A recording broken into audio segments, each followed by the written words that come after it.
સુરતના માંગરોળ તાલુકાના ધામદોડ ખાતે આવેલ પીપી સવાણી યુનિવર્સિટી ખાતે પદવીદાન સમારોહ યોજાયો હતો. યુનિવર્સિટીનો 5મો પદવીદાન સમારોહ યોજાયો હતો. કાર્યક્રમમાં પદ્મશ્રી મુક્તાબેન ટકલી, કેપી ગ્રુપના એમડી ફારૂક પટેલ, પીપી સવાણી યુનિવર્સિટીના ટ્રસ્ટી મહેશભાઈ સવાણી સહિત મોટી સંખ્યામાં વિદ્યાર્થીઓ હાજર રહ્યા હતા. યુનિવર્સિટીના વિદ્યાર્થીઓને વૈદિક મંત્રોચ્ચાર સાથે વૈદિક પ્રણાલી અનુસાર પદવી એનાયત કરવામાં આવી હતી. દીક્ષાંત સમારોહમાં યુનિવર્સિટીના વિવિધ વિદ્યાશાખા જેમાં bachelor of science, master of science, diploma in medical technology, doctorate of philosophy in science and engineering, bachelor of technology, bachelor of nursing, bachelor of physiotherapy, architecture સહિતની ફેકલ્ટીના 1030 જેટલા વિદ્યાર્થીઓને પદવી એનાયત કરવામાં આવી હતી અને 21 વિદ્યાર્થીઓને ગોલ્ડ મેડલ એનાયત કરવામાં આવ્યા હતા. તમામ યુનિવર્સિટીઓમાં વિદ્યાર્થીઓને પદવી આપવામાં આવતી હોય છે, પરંતુ સુરતની પીપી સવાણી યુનિવર્સિટીમાં અનોખી રીતે વિદ્યાર્થીઓને પદવી એનાયત કરવામાં આવે છે. પીપી સવાણી યુનિવર્સિટીમાં પદવી આપ્યા પહેલા વિદ્યાર્થી પાસે હવન અને યજ્ઞ કરાવવામાં આવે છે. બાદમાં વિદ્યાર્થીઓને પદવી એનાયત કરવામાં આવે છે. યુનિવર્સિટીનો આ પ્રમાણે અનોખી રીતે પદવી આપવાનો હેતુ વિદ્યાર્થીઓમાં શિક્ષણની સાથે આધ્યાત્મિકતા વધે તે છે. દર વર્ષે યુનિવર્સિટી દ્વારા આ જ પ્રમાણે હવન અને યજ્ઞ કરાવી વિદ્યાર્થીઓનો પદવીદાન સમારોહ યોજવામાં આવે છે. ત્યારે યુનિવર્સિટીનો 5મો પદવીદાન સમારોહ યોજાયો હતો, જેમાં અલગ અલગ ક્ષેત્રના વિદ્યાર્થીઓને પદવી એનાયત કરવામાં આવી હતી. અનોખી રીતે યોજાયેલા પદવીદાન સમારોહને લઈ વિદ્યાર્થીઓમાં ભારે ઉત્સાહ જોવા મળ્યો હતો.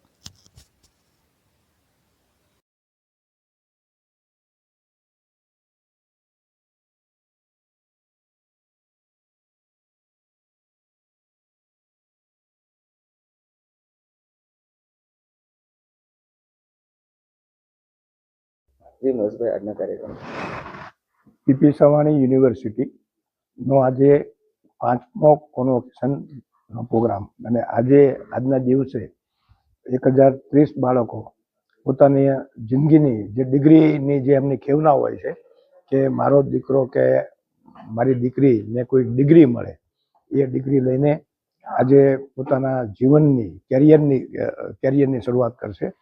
ત્યારનો આજના પ્રોગ્રામમાં ફારૂકભાઈ, કેપી ગ્રુપ અમારા માનવતા મહેમાનો છે અને સાથે સાથે સુરેન્દ્રનગરથી મુક્તાબેન જે અંધ બાળકોની સ્કૂલ ચલાવે છે, પદ્મશ્રી છે, તેઓ પણ અમારા આજના મહેમાન છે.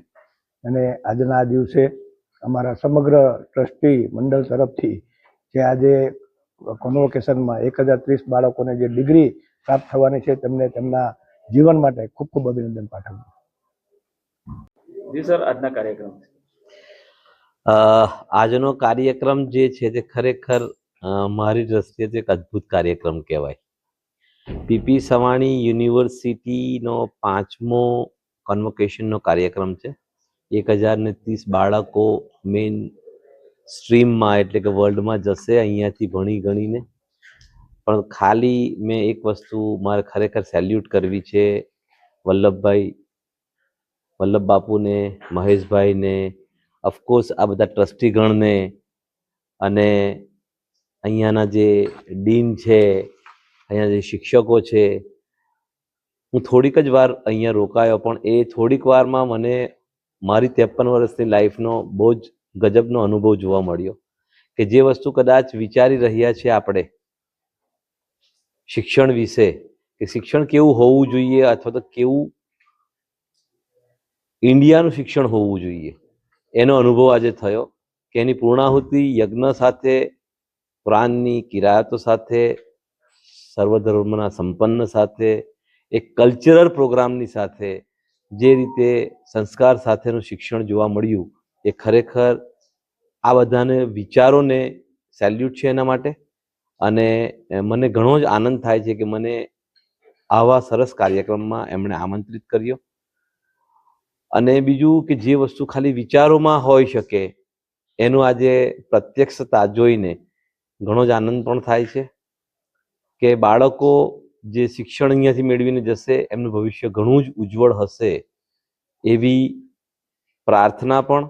અને મહેશભાઈને, વલ્લભ બાપુ સાહેબને અને બાકીના દરેક ટ્રસ્ટી કે જે આમાં સપોર્ટ કરી રહ્યા છે, એમની જિંદગીઓને ઈશ્વર ખૂબ લાંબી કરે અને આવી 1000 યુનિવર્સિટી એમના દ્વારા આખા દેશમાં બને અને એનાથી આખા દેશને લાભ પહોંચે એવી જ મારી નમ્ર વિનંતી ઈશ્વરને. અને આ સાથે હું મારી વાતને વિરામ આપું છું. Thank you very much.